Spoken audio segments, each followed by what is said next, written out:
Gresham College presents The Lost World of 1962 by Dominic Sandbrook. Imagine that when you woke up this morning, you found yourself mysteriously catapulted back in time by 50 years. So it's not the 5th of July 2012, it's the 5th of July 1962, then as now a Thursday, but an unusually cold and rainy day. Perhaps to get your bearings, you start by picking up a daily paper, let's say The Times. You look at the headlines on the front page and you blink with surprise because, of course, there aren't any. The first column reads simply births, and your eye scans the list of solid and sensible names: Roger Alford, Bridget Evans, Peter Green, Rachel Morgan, Robin Reeves.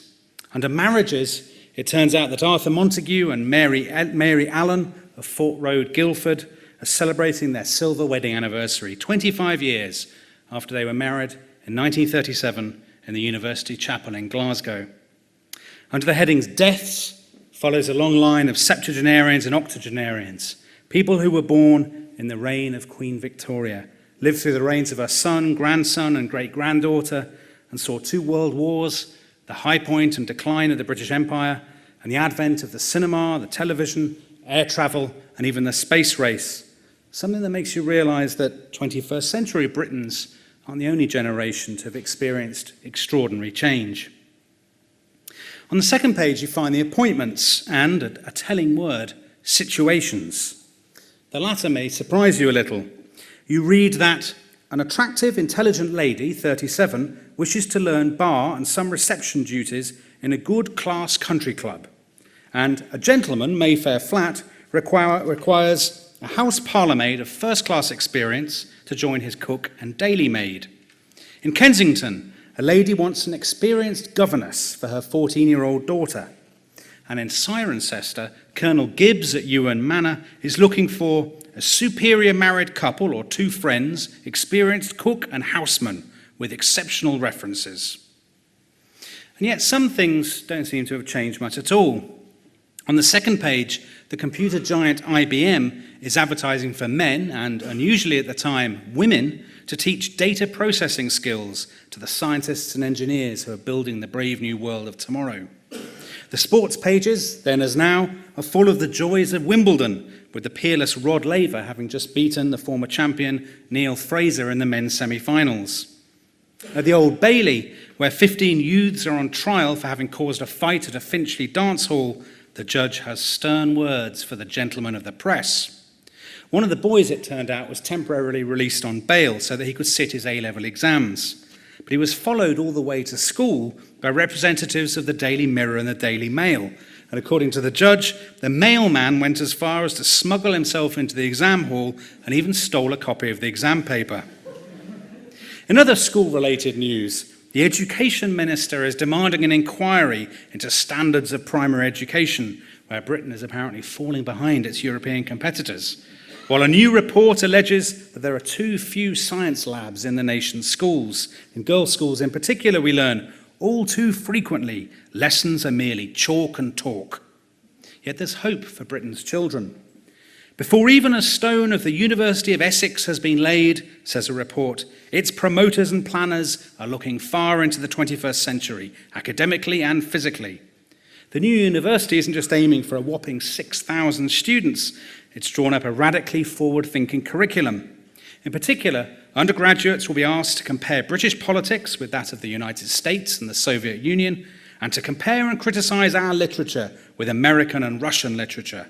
The aim, a spokesman says, is to deepen students' understanding of the modern world and of the ways of life of its 2 great champions. But as you flick through the paper's pages, there's a palpable sense not just of a vanished world, but of a country hurtling towards the future. The newly issued Pilkington report into the new miracle of television envisages not just 2 channels, but eventually 6, with at least some of them excitingly in colour. At the Methodist Conference, there's much alarm at the so-called delinquency of the bingo craze. In London's casinos, says the Labour MP George Thomas, fortunes are changing hands overnight, and the Betting and Gaming Act has been an unmitigated disaster for this country. The Commons is still debating the possibility of a Channel tunnel, or more plausibly, a gigantic bridge. And Britain's car manufacturers say they are ready to fit seatbelts in all their models as soon as the government confirms that they're now compulsory. But the Times itself is not convinced. It would be almost inhuman, an editorial says, if at this early stage in road safety research, any government were to decree that the motoring public must be compulsorily strapped into their cars. A good deal more thought is called for, it concludes, if we are not to become a harness-happy nation. Philip Larkin famously claimed that sexual intercourse began in 1963, between the end of the Chatterley ban and the Beatles' first MP. If he was right, and he wasn't, then 1962 would look like the last year of the old order. But I think...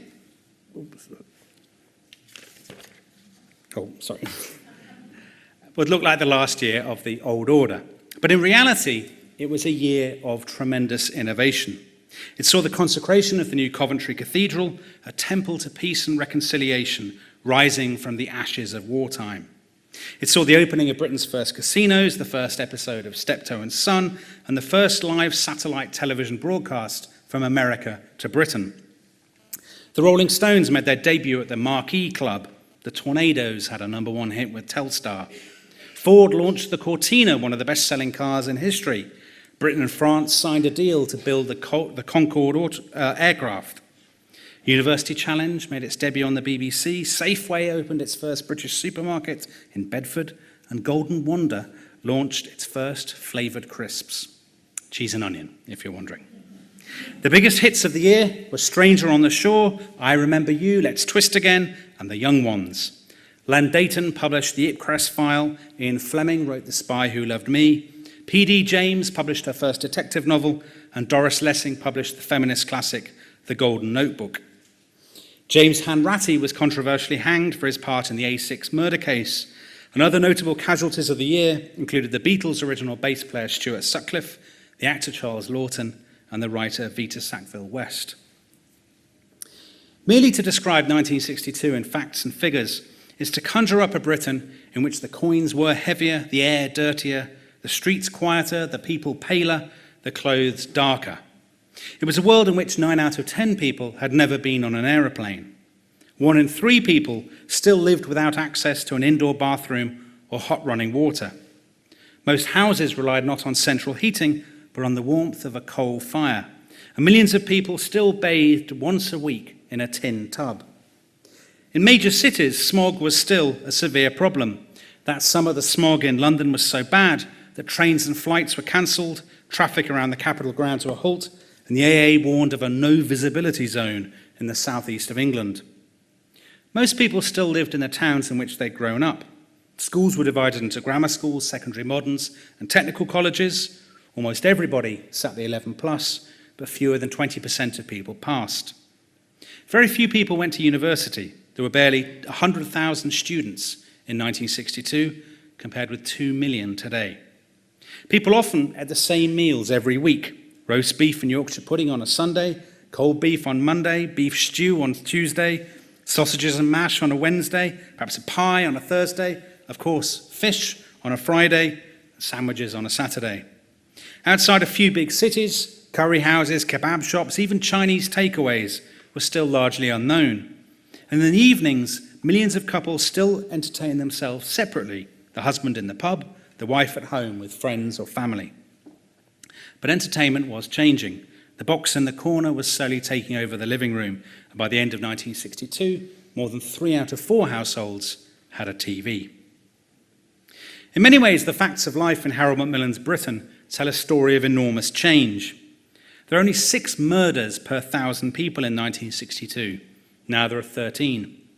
Some 20,000 people were in prison then. Now there are 84,000. Yet in other ways, things weren't quite as different as we might think.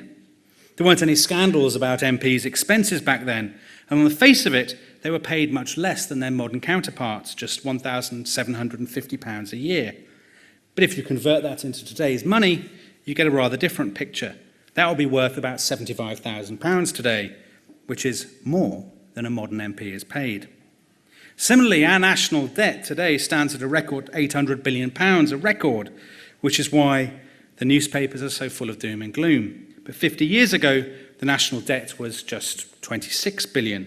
But again, if you convert that into modern money, you get a figure of 1,500 billion, which is more than twice the level today, reflecting the massive financial obligations left over from the Second World War and the cost of keeping so many British troops scattered across the empire. And on the face of it, people were paid much less then. The average male salary in 1962 was about £550 a year. But in modern money, that works out at about £23,000, which is only £2,000 less than the average Briton earns today. What I want to suggest this evening is that if you had to choose one year as the hinge between past and present, looking back to Britain's Victorian heritage, but also looking forward to the age of computers and air travel and globalization, then you could do a lot worse than pick 1962. Even the Prime Minister, Harold Macmillan, seems an extraordinarily transitional figure, poised between old and new. Macmillan was the last Prime Minister to have fought in the trenches and the last to have worn a moustache. But he was the first to make effective use of television and the first to appeal to the newly affluent middle class and floating voters. With his tweed jackets and grouse-moor image, he seemed like the soul of Edwardian tradition.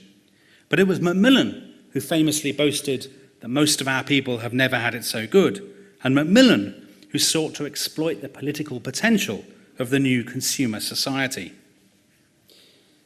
This was the world captured in Philip Larkin's poem Here, published in 1961, in which he describes the people of Hull, the residents from raw estates, brought down the dead straight miles by stealing flat-faced trolleys, who pushed through plate glass swing doors to their desires, cheap suits, red kitchenware, sharp shoes, iced lollies, electric mixers, toasters, washers, dryers.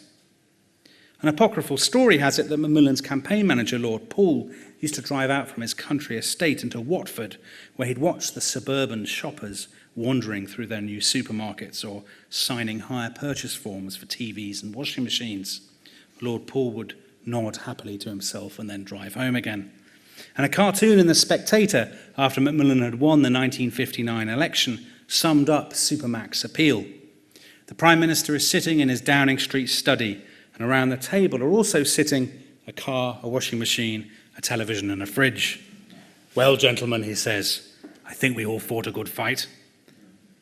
Indeed, amid all the doom and gloom about the economy in 2012, we can only gasp with envy at the apparent economic success story that was Britain in 1962. The newspapers worried that the economy wasn't growing fast enough, but at barely 2%, unemployment was almost non-existent. Every month saw more families buying their first homes, their first cars, their first televisions or washing machines. A nation of scrimpers and savers was becoming a nation of shoppers and debtors, and the motto "make do and mend" was giving way to "live now, pay later." There were those who hated the new affluent society. On both the old Labour left and the old-fashioned reactionary right, the sight of youngsters keenly devouring the adventures of Dan Dare and throwing their new pocket money away on dance halls and cinemas seemed evidence of moral and cultural degradation. The conservative journal Crossbow grumbled in 1962 that the affluent society was a vulgar world whose inhabitants have more money than is good for them, a cockney teletopia, a low-grade nirvana of subsidised houses, hire purchase extravagance, undisciplined children, gaudy domestic squalor, and chips with everything. But of course, nobody was listening. For most people, affluence meant real change and real opportunities, not least for women liberated from the drudgery of housework.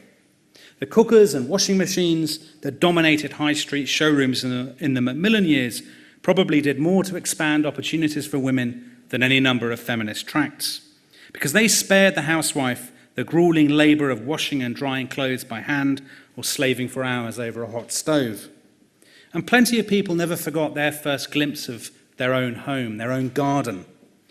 "I wept because I was simply so happy," said one woman, later remembering the day that her family moved into a new home in Hemel Hempstead. "We had a garden for the children to run in. We had a house, a home of our own, and we didn't have to worry about anybody. This was, of course, the heyday of the teenager. 3 years earlier, the Daily Mirror had become Britain's first newspaper to run a teenage page, with tips and anecdotes about romance, growing up, and above all, entertainment, clothes, and desirable purchases. The very word teenager was originally a marketing term, coined in America in the 1930s, and its origins remind us that what made teenagers new and different was that they were young people with unprecedented economic freedom. They had more free time thanks to school holidays and paid holidays for youngsters in work. The new labour-saving appliances meant they no longer had to spend hours helping their parents in the home. Instead, they could go into town, earn, and spend. For as one writer put it in the early 1960s, the distinctive fact about teenagers' behaviour is economic. They spend a lot of money on clothes, records, concerts, makeup, magazines, all things that give immediate pleasure and no lasting use. On average, a teenage boy in 1962 spent 71 shillings a week, the equivalent of £62 in today's money, while a girl, who was generally paid much less, spent 54 shillings. And then, as now, much of this went on clothes and shoes, drinks and cigarettes, cinema and dance tickets, and of course on magazines and records. Teenagers' elders often fretted that they were on a slippery slope to debauchery and degeneration, and the government ploughed millions into youth clubs in an attempt to distract them from the perils of rock and roll, dance halls, and the back of the bike shed. No doubt the club's intentions were good, but many of their efforts to distract the young seemed bizarre, to say the least. In 1962, the London Union of Youth Clubs, seeking to mould the citizens of tomorrow, sent 100 teenage girls on an initiative test to spend the night at sea in a ship full of sailors. The point of this exercise was not entirely clear, but it takes little imagination to speculate that the evening perhaps didn't proceed as the youth service might have wished. A year later, the National Guild of Teenagers prohibited its members from playing bingo, attending late-night jazz clubs, reading Lady Chatterley's Lover, seeing Saturday Night and Sunday Morning or Room at the Top, and even from visiting Brighton. As one commentator put it at the time, the lunatic fringe of the establishment is still at work. What really interested most teenagers in 1962 was, of course, pop music. But although we often think of this as the heyday of early rock and roll, most people at that time thought that rock music was on its last legs. In the NME Readers' Survey at the end of 1962, the top 6 acts were Elvis Presley, Cliff Richard, Frank Ifield, The Shadows, Acker Bilk and Billy Fury, almost all of whom had been around for years. Indeed, the BBC producer and disc jockey Brian Matthew wrote that rock and roll had merely been a passing phase, a short-lived fad that would soon give way to more lasting musical genres. Looking back at the music scene of 1962, Matthew wrote that the thump and crash form of beat music was clearly on the wane. What had been exciting in its early stages, he wrote, has soon become boring. Here was a real case of familiarity breeding contempt. Already, he noted, publishers and managers were looking for signs of the next craze. You may remember, he explained, that we were told frequently and loudly not long ago that rock was dead and next in line would be the calypso, but it wasn't. Instead, he advised his readers, the way things are at the moment, it looks as though the 60s may well come to be labelled the 10 years of trad. Indeed, extraordinary as it might sound, he wasn't alone in his view that trad jazz, rather than rock and roll, would be the soundtrack of the 1960s. After all, the year's biggest musical star in many ways was none other than Acker Bilk, a clarinetist and bandleader from rural Somerset who was always immaculately turned out in a striped Edwardian waistcoat and bowler hat. The Bilk Marketing Board made sure that he was always billed as Mr. Acker Bilk, and his publicity usually read like an elaborate pastiche of a Victorian advertisement, complete with excruciating puns. An acker a day keeps the bopper away. There is no substitute for bilk, or spin a disc a bilk a day. His instrumental record, Stranger on the Shore, had originally been written for his daughter, but it then became the theme of a children's TV programme. It spent a record-breaking 55 weeks in the British singles chart, peaking at number 2, and 21 weeks in the American chart, where it reached number 1 in May 1962. As one commentator at the time put it, Bilk was quite possibly the only man to have topped the American charts wearing a bowler hat and a striped waistcoat. And when a compilation album, The Best of Ball, Barber and Bilk, reached the top of the British LP chart in 1962, traditional jazz seemed to be sweeping all before it. The BBC ran a TV series entitled Trad Fad, and almost every week trad bands appeared before 20 million viewers on Sunday night at the London Palladium. In the film Band of Thieves, Bilk pulled off a series of dashing diamond heists, while Richard Lester's film It's Trad Dad gave audiences the opportunity to see Bilk, Kenny Ball, Chris Barber, and the Temperance Seven, as well as dozens of other stars of the day on the big screen. Trad jazz is indestructible, wrote the historian and jazz aficionado Eric Hobsbawm in The New Statesman, because it is today the basic dance music of British juveniles. Perhaps it wasn't surprising then that so many experts thought rock and roll was finished. On New Year's Day, Decca's young executive Mike Smith went to their West Hampstead studio to hear an audition by 4 aspiring musicians from Liverpool. He had little hesitation in turning them down. In commercial terms, he explained, rock was dead. All the evidence of the chart suggested that ballad singers and trad jazz was the music of the future. As Decca's head of A&R, Dick Rowe, explained to the Liverpool band's manager, Brian Epstein, groups are out. 4-piece groups with guitars particularly are finished. Even after George Martin had signed the Beatles to EMI's Parlophone label, many executives were still pessimistic about their prospects. In September 1962, Martin told a meeting of EMI label chiefs that Parlophone was about to put out the Beatles' first single. Most of the other executives thought it must be one of Martin's comedy records. One of them even asked, "Is it Spike Milligan in disguise?" "I'm serious," Martin told them. "This is a great group. We're going to hear a lot from them." But nobody took much notice. Why would they? Indeed, when Love Me Do came out on the 5th of October, its performance was solid rather than spectacular, peaking at number 17. At that stage, worldwide fame and fortune seemed a long way away. It's one of the lovely coincidences of history, I think, that the Beatles' first single, which became such an emblem of the swinging 60s, came out on exactly the same day that another symbol of the decade, the first James Bond film, Dr. No, opened at the Pavilion Cinema in London. Entertainingly, the Bond franchise was yet another unlikely and unanticipated success story. Its producers, Albert R. Broccoli and Harry Saltzman, did not have high hopes. When they privately showed the film to an audience of American distributors a few weeks previously, the reaction was not at all enthusiastic. "Well, Harry," one man said to Saltzman, "all we can lose is $950,000. "It simply won't work in America," agreed an executive at United Artists. "Connery will never go over." The first reviews, meanwhile, were lukewarm at best. "Dr. No, no, no," wrote the Spectator's critic. "Too inept to be as pernicious as it might have been." Some critics conceded that the film made for diverting entertainment, but few were impressed by Sean Connery's interpretation of Ian Fleming's super spy. The New Statesman described him as an invincibly stupid-looking Secret Service agent, while the monthly film bulletin, which called the film tame, thought Connery was a disappointingly wooden and boorish Bond. And yet, as it happened, the film was brilliantly timed. It was adapted from one of Ian Fleming's more fantastic novels, the story of a freakish scientific mastermind working for the Soviet Union and undermining the American test rocket program from his futuristic base off the coast of Jamaica. If nothing else, it proved a welcome contrast to the gritty, introspective kitchen sink films that had dominated the screens for much of 1961 and 62. And when a real Cold War crisis involving missiles in the Caribbean began to unfold just 2 weeks into the film's run, James Bond's reputation for modernity and relevance was assured.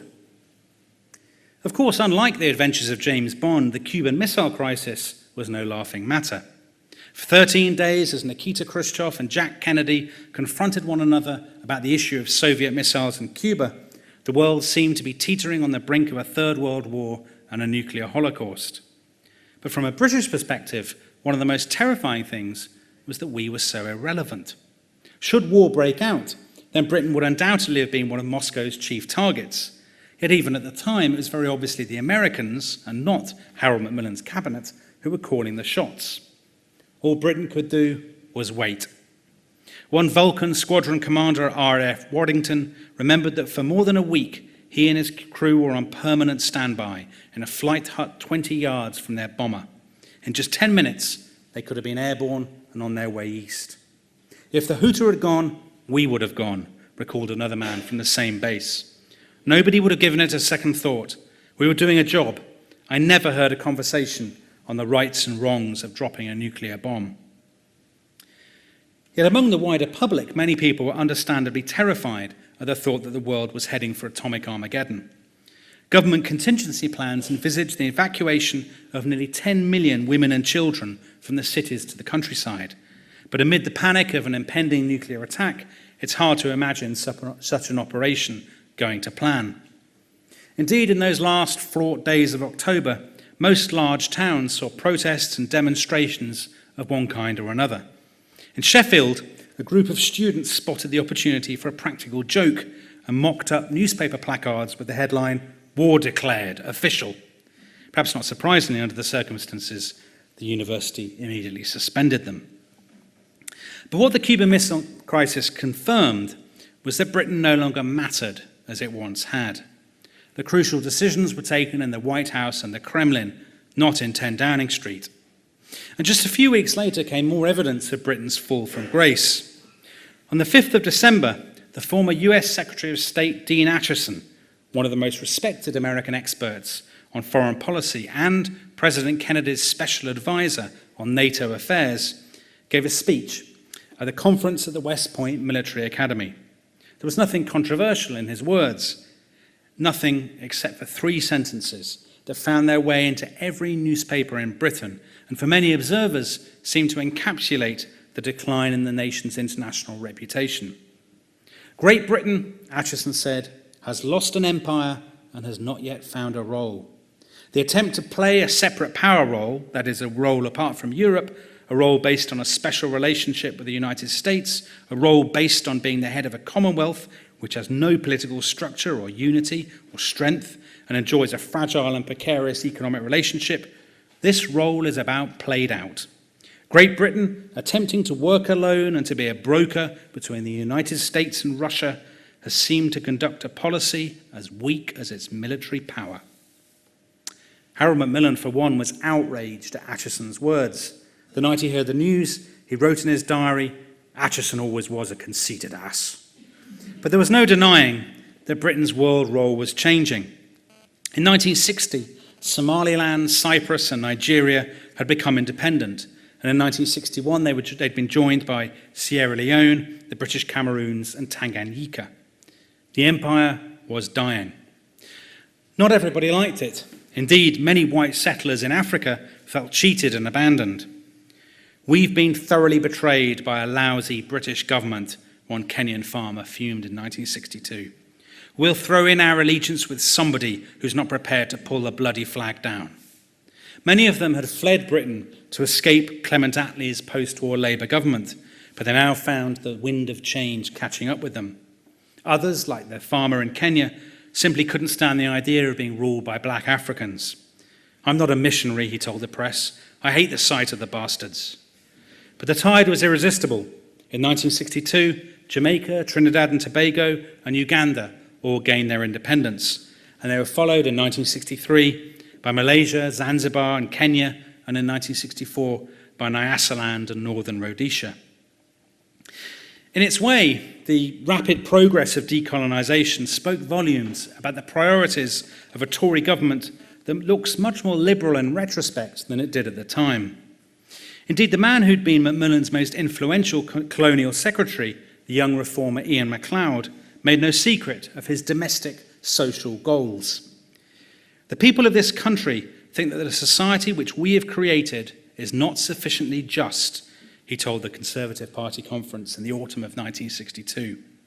They're puzzled by the fact that still in this 20th century, the child of a skilled manual labourer has only one chance in 100 of going to the university, while the child of a professional man has 34 chances.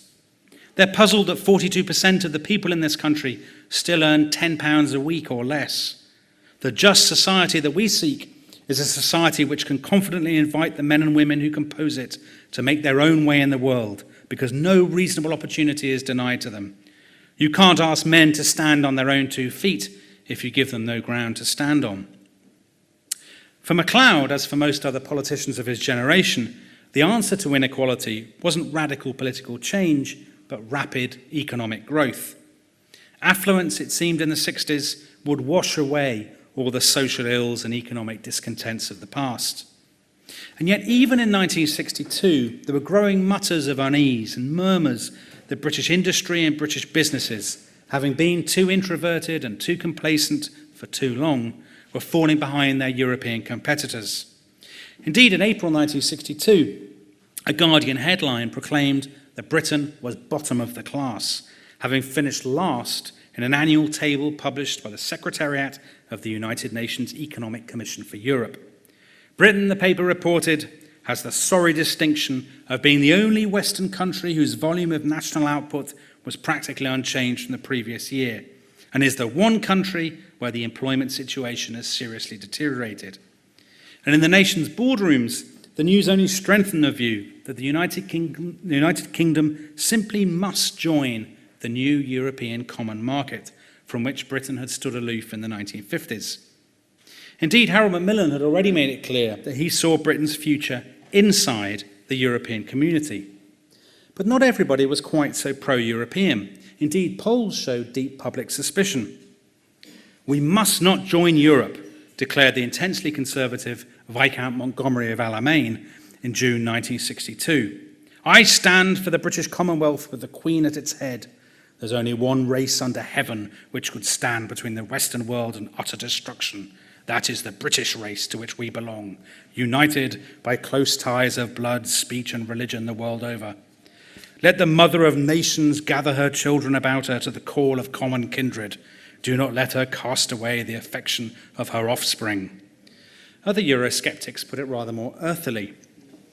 In September 1962, the Tory chairman, Ian MacLeod, advised the cabinet that local party agents were reporting increasing distrust of foreign political connections, and indeed of foreigners, and fears that we are going to be taken over, pushed around, outvoted, forced into the common market to serve American interests, or to surrender our independence to frogs and wogs. And even Macmillan himself had his doubts about Britain's European future. "The French are opposing us by every means, fair and foul," he wrote in his diary on the night of the 1st of December. "They are absolutely ruthless. For some reason, they terrify the others by their intellectual superiority, their spiritual arrogance, and their shameful disregard of truth and honour."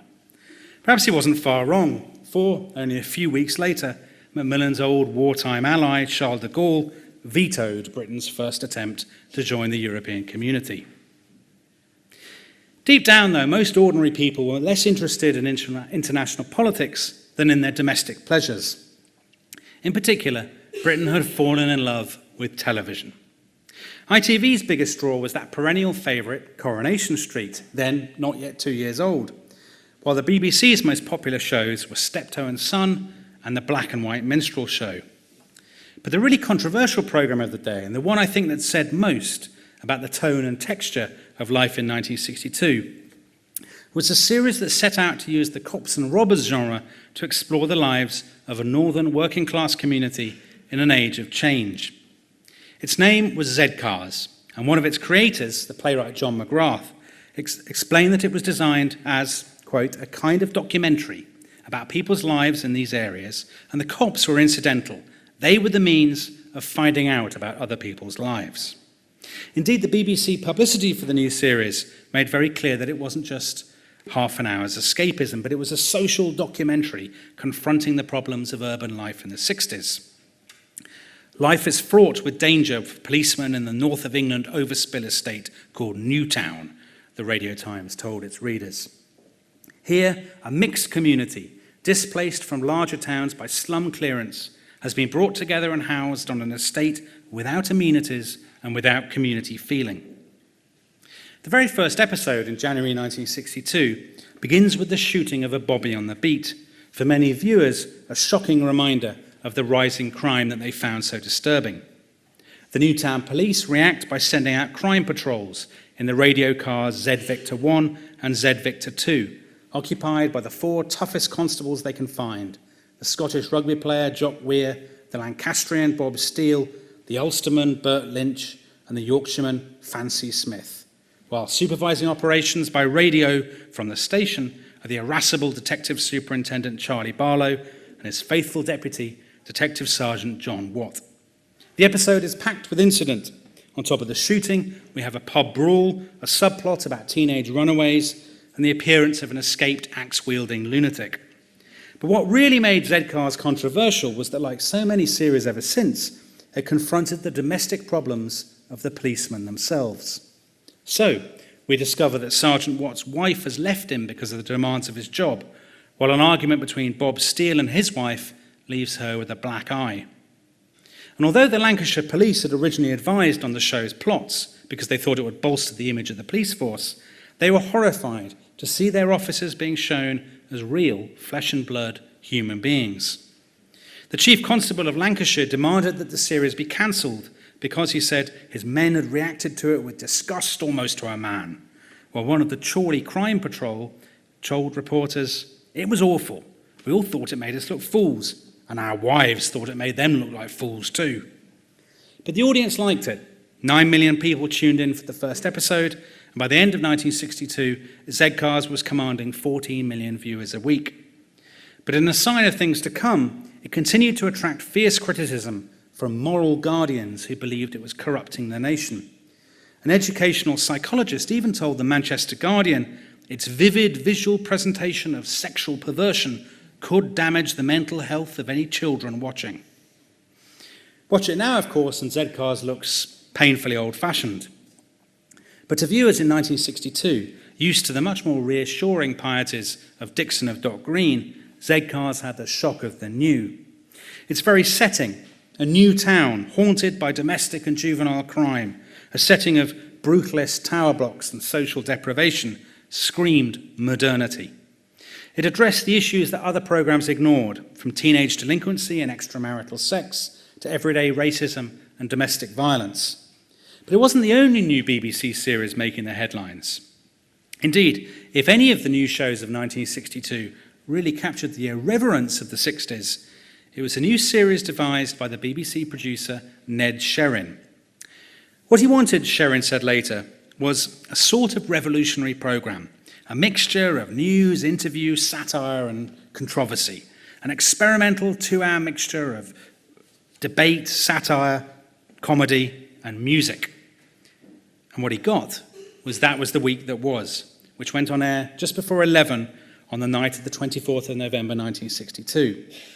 To modernise, the material hardly looked sensational, a spoof of by-election coverage, a sketch about the army becoming involved in politics, a song parodying the hit Love and Marriage, but changing the lyrics to Love Before Marriage. But to younger viewers in particular, it seemed refreshingly daring. Only 4 million people saw the first edition, but soon 8 million were tuning in, and by April 1963, it commanded 12 million viewers a week, a staggering achievement for a show that went out very late at night. Its most outspoken stars, David Frost, Millicent Martin, and Bernard Levin, became household names. But not everybody liked it. In his parish magazine, one vicar called Millicent Martin a repulsive woman, and Bernard Levin a thick-lipped Jew boy. And one Shropshire schoolteacher thought it was, quote, the epitome of what was wrong with the BBC: anti-authority, anti-religion, anti-patriotism, and pro-dirt. Her name was Mary Whitehouse. And in the years to come, she too would become a familiar fixture in the nation's newspapers. When you reflect on the emergence of shows like Z-Cars and That Was the Week That Was, as well as things like the release of Dr. No and the first Beatles single, then 1962 looks more and more like a Hinge moment in our modern history. For many people, of course, life went on much as usual. And yet when you read through the newspapers of the day, when you think about what people were watching and buying and listening to, and when you reflect on what came afterwards, then 1962 does feel like a tipping point. For my money, Britain was on the cusp of three tremendous changes, which marked the transformation from the comforting, complacent, claustrophobic, but settled world of the 1950s to a more ambitious, insecure, and individualistic one. The first, and perhaps looking back the most important, was the disappearance of the empire. At the time, few people mourned the loss of Britain's colonies. They were too busy making and spending money to worry about it. But Dean Acheson was right. Britain did struggle to find a role in the years after 1962, and our global influence was unquestionably diminished. Before then, we'd been globalization's architect, but now we were no longer in control. And by the 1970s, when the Arab oil shock exposed our vulnerability to international events, it was obvious that we would have to make a very painful psychological and economic transformation if we wanted to make our way in this harshly competitive new world. The second great change was the coming of affluence. Only a few years before, commentators had talked about the age of austerity. But by 1962, millions of people seemed to be in thrall to supermarkets, televisions, and seaside holidays. Affluence gave us opportunities that our predecessors could barely have imagined, but it also made us more selfish, more materialistic, and more insecure. Those Rogers and Bridgets and Peters and Rachels born in 1962 would lead richer and more comfortable lives than their parents and their grandparents, but their expectations would be greater too. They'd live longer and healthier lives. They'd own many more things. They'd go on more holidays. But they'd also be more worried about keeping up or falling behind, more worried about crime and schools, pollution and terrorism. Many of them, no doubt, cast their first votes for Mrs. Thatcher in the early 1980s, a politician who at the beginning of her premiership enjoyed great success with first-time voters because she appealed both to their dreams and to their anxieties. And if you're one of them, then this year you're turning 50, and perhaps only you can say, half a century on, whether things turned out as they should have done. And if you are part of that 1962 generation, then you've also been at the forefront of the third great change. People born in 1962 were much less deferential than their elders. They grew up in a world shaped by the sceptical, satirical spirit that animated That Was the Week That Was, a spirit that doubted whether the man in Whitehall really did know best, a spirit that said everybody should have his say and that nobody's opinion was better than your own. Just a year later, the Profumo scandal exposed the apparent hypocrisy at the top of British politics. And when Harold Macmillan resigned at the end of 1963, his passing marked the end of an era in which British politics was the preserve of the tweedy Edwardian gent. In the new age, authority itself seemed suspect. The road from 1962, when David Frost and Bernard Levin were poking fun at the nation's politicians, to 2012, when most people automatically assume that MPs care more about their own pockets than the national interest, was not such a long one. Of course, in many ways, our world is better. We are more tolerant, more open-minded, more cosmopolitan, and more comfortable. We don't persecute homosexuals. We don't put up signs reading no blacks, no Irish, no dogs. And far from suppressing difference and dissent, we often positively welcome it. But we also live in a Britain that's greedier, more violent, more individualistic, and more unequal. In many ways, our predecessors will be astonished at how far we've come. In others, they'd be shocked by how far we've fallen. Not everything in 1962 was rosy, but when you watch newsreels and films of the day and you see the joy of people sunning themselves on Blackpool Beach, waving excitedly out of train windows, chatting affably to their neighbours on the street corner, or throwing their caps aloft at football matches, it's hard not to feel a stab of regret at what we've lost, as well as pride at what we've gained. We can't turn the clock back, of course, for good and ill. The days of pipe smoke in pubs are gone, never to return. But we should never be so arrogant as to believe that our predecessors have nothing to teach us. Thank you.